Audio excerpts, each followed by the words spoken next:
I am going to demonstrate how to make a Damascus edge. This technique is often used to secure the edge on a rug. I use this technique to finish my scarves.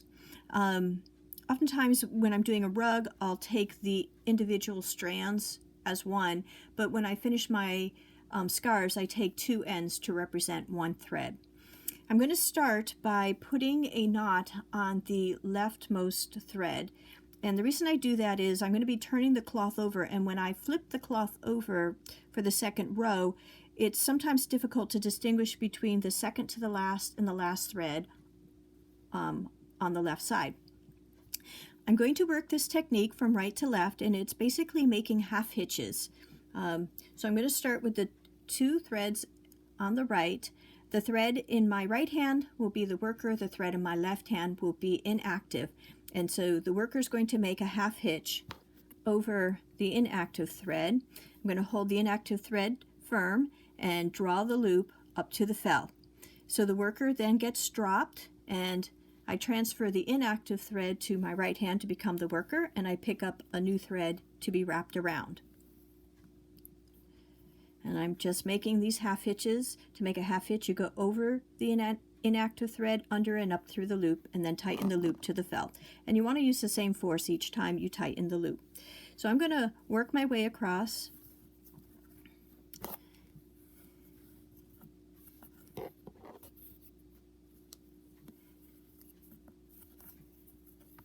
And again, if I were working a scarf, I often will use two strands to represent one strand.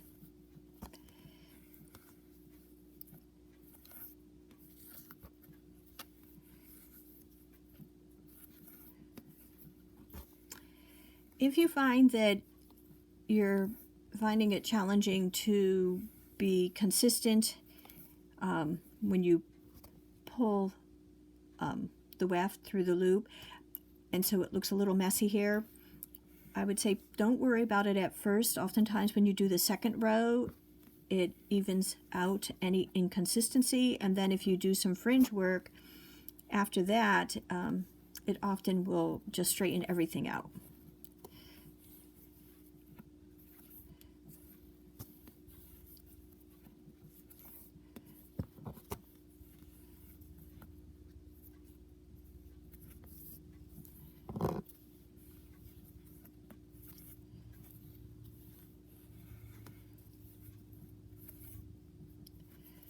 In a few moments, when I reach the end, I'm going to flip this to the second side.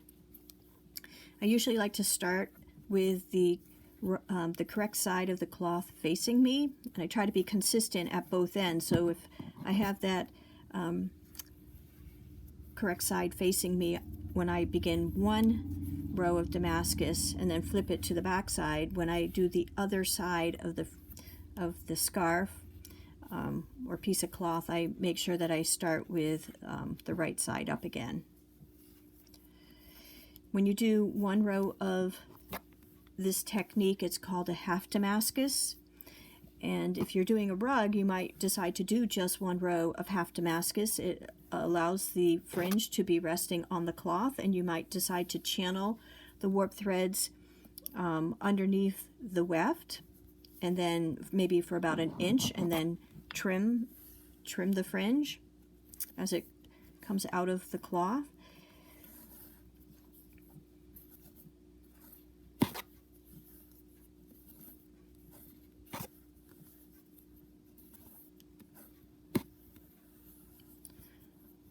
So I'm approaching the left edge.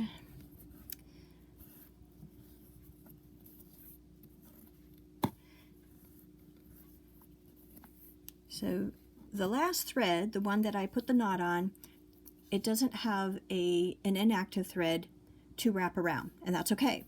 So we're going to draw all of our fringe down, and I'm going to turn my cloth over. I'm going to move my camera for a moment.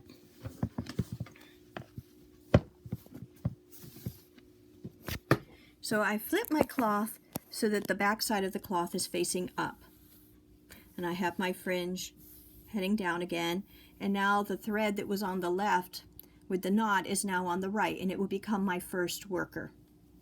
So I will work all the way across in the same manner. again working from right to left, and this prevents the cloth from wanting to go out at an angle, going out this way. Again, I work the front side right to left, flip the cloth over, and work the second side right to left. Some instructions say that you work the second side or the second row from left to right, and again, that will cause there to be an angle if you do multiple rows of this technique. So I'm going to do just a few more of these so I can show you what it would look like when I'm done, but I'm not going to work my way all the way across for this video. Just a few more. Okay.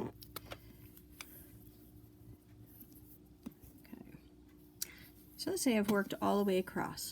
What I'll end up with is a really nice looking border or trim on one side, and on the other side I'll have an equally attractive trim.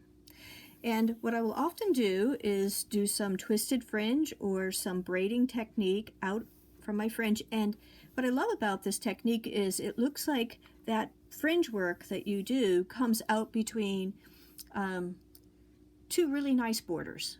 It just comes right out in the middle of it. And so that's how you do a Damascus.